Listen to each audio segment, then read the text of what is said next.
नसीम अहमद का सलाम।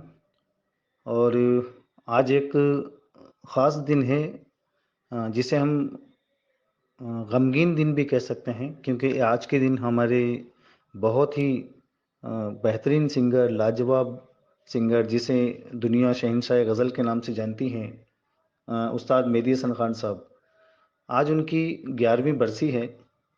और इस दिन को पूरी दुनिया में बहुत उनके चाहने वालों ने बहुत मोहब्बत से और उनको याद करके, उनको गीतों को सुन के और उनके बारे में जो जो कुछ जानते थे, वो लोगों से शेयर किया और उसको इस तरह से मनाया। तो हम भी उनके छोटे से परिस्तार हैं, चाहने वाले हैं। तो हमने भी अपनी तही पूरी कोशिश की कि थोड़ा सा उनको याद किया जाए, क्योंकि जितना उनका काम है उतना तो हम उन्हें याद नहीं कर सकते, उस तरह तो हम उनका कर्ज अदा नहीं कर सकते। लेकिन इतना ज़रूर है कि अपनी चाहत के छोटे छोटे नजराने हमने सब ने पेश किए। और अनीस भाई, आपने चूंकि उन्हें लाइव सुना है तो आप बहुत लकी इंसान हैं।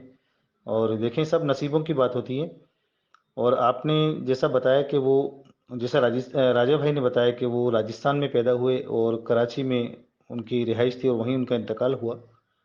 और ये मैं भी जानता हूँ। और मैं इसे अपनी खुशकिस्मती समझूंगा कि मेरा भी ताल्लुक़ राजस्थान से है। मेरी जो ग्रैंड पेरेंट्स थे वो राजस्थान से ही हिजरत करके यहाँ पर आए, और मेरी रहायश अभी कराची में है। तो मैं दोनों लिहाज से उनसे करीब हूँ, क्योंकि जहाँ वो पैदा हुए वहाँ से मेरी मिट्टी है, और जहाँ वो दफन हुए वहाँ पर मैं भी आज हूँ और उसी शहर में हूँ। मेरी बदकिस्मती कही है कि मैं उनसे कभी मिल नहीं पाया। इसे बदकिस्मती भी कह सकते हैं। और शायद एक और बात थी, वो ये कि मैंने उन्हें हमेशा बेहतरीन गाते हुए सुना और वो मेरे फेवरेट थे। 1990 से मैंने उन्हें बाकायदा सुनना शुरू किया।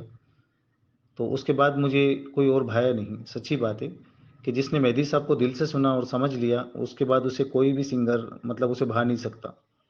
मोहम्मद अजीज़ साहब की बात हो रही है, क्योंकि मैं आगे चल के बताऊंगा कि दोनों में बहुत सारी बातें एक जैसी हैं। जो अजीज़ साहब में है वो मेहदी साहब से बहुत सारी चीज़ें उनमें मिलती जुलती हैं, क्योंकि दोनों ही खुदादाद सलाहियतों के मालिक थे। और दोनों की गायकी में बहुत ही एक अलग अंदाज था दोनों का। तो मैं इन दोनों दोनों ही मेरे फेवरेट थे। यूँ तो मैं हर सिंगर को सुनता हूँ, चाहे वो रफ़ी साहब हों, सुरेश वाडीकर हों, शब्बीर कुमार हों, या कोई भी, इवन किशोर साहब हैं। मतलब मैं सबको सुनता हूँ, लता जी हैं। मैं अच्छा गाना किसी का भी सुनता हूँ।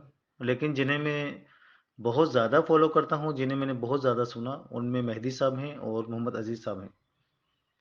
तो मेरा सफ़र यूँ शुरू हुआ कि मैंने अजीज़ साहब को बहुत पहले सुनना शुरू किया, 1986 या 85 से। जब तो मतलब मैं बहुत छोटा था, लेकिन उनके गाने हर तरफ बजा करते थे।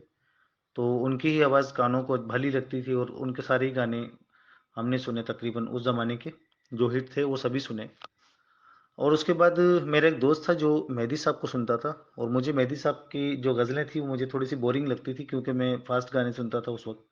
और अजीज़ साहब के गाने उस ज़माने के हिसाब से फास्ट हुआ करते थे। तो जब उस दोस्त ने मुझे बताया कि नहीं, एक बार सुनो, आप इनको ज़रा गौर से सुनो, ये गाते क्या हैं, फिर आपको समझ आएगा। तो जब मैंने उनको सुनना शुरू किया, तो क्या बात है यार मेहदी साहब की, मतलब उनको जिसने दिल से सुना, मैंने फिर कहा कि जिस दिल से उनसे सुन ले वो उसे कुछ और भाता नहीं। मतलब कौन कौन सी गज़लें, क्या क्या बातें मैं उनकी आपको बताऊं। मुझे उनकी तकरीबन ऑलमोस्ट जितनी हिट गज़ल हैं मुझे सारी ही याद हैं। मैंने बहुत सारी उनकी सुनी हैं, और ऐसी ऐसी मेरे पास उनकी एल्बम हुआ करती थी। और आज भी मैं जहाँ से मुझे मेहदी साहब का सुनने को मिले मैं ज़रूर सुनता हूँ, क्योंकि मेहदी साहब एक ऐसी शख्सियत हैं। और आपने सही कहा अनीस भाई के, लोग जो है रफ़ी साहब के फ़ैन थे, लोग लता जी के फ़ैन थे, लोग किशोर कुमार के फ़ैन थे, लोग जगजीत सिंह के फ़ैन थे। लेकिन ये तमाम लोग अमिताभ जी के फ़ैन थे, लोग रेखा जी के फ़ैन थे। लेकिन ये सभी सभी लेजेंड्स, मोहम्मद रफ़ी समेत, ये सब के सब जो है मेहदी हसन साहब के फ़ैन थे, और इसमें कोई दो राय नहीं। जितनी पजीराई मेहदी हसन साहब के हिस्से में आई, वो शायद ही किसी के हिस्से में आई, क्योंकि उनका काम भी इतना लाजवाब था। वो क्रिएटर थे, उन्होंने गज़ल को एक ज़िंदगी दी। वरना उससे पहले जो गज़ल थी वो शायद मैं और आप कभी सुनते भी ना। वो इस तरह की बोरिंग हुआ करती थी। फिर इसे मेहदी साहब ने अपनी अंदाज में इसे पेश किया और गज़ल को एक नई ज़िंदगी दी। और आज तक जितने भी गज़ल गाने वाले अब जितने भी हैं, वो सब मेहदी साहब को ही फॉलो करते हैं, और वही उनके आइडियल हैं। तो मेहदी हसन साहब को 100 बार सलाम। उनके तमाम काम को हमारी मोहब्बतें, हमारी दुआएं हमेशा उनके साथ रहेंगी। बहुत लाजवाब काम किया उन्होंने। और पिछले 100 साल में कोई ऐसा सिंगर नहीं आया, और आई थिंक अगले 100 साल में भी कोई ऐसा सिंगर नहीं आएगा जिसे मेहदी हसन से हम बल्ला कह सकें। क्योंकि मेहदी हसन कोई आम सिंगर नहीं थे। वो एक खुदादाद सलाहियतों के मालिक थे और एक क्रिएशन का उनके अंदर जो था ना पॉइंट, उनका वो अपना क्रिएशन था। मतलब उनकी इनकी गज़लों को दोहरा नहीं सकते आप, जितना प्यार से वो गाते थे।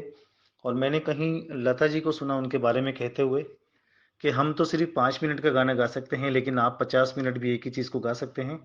और एक ही अल्फाज को वो इतनी बार दोहराते थे और हर बार नए अंदाज से, और हर बार आपको लगेगा कि इस बार ज़्यादा बेहतर है।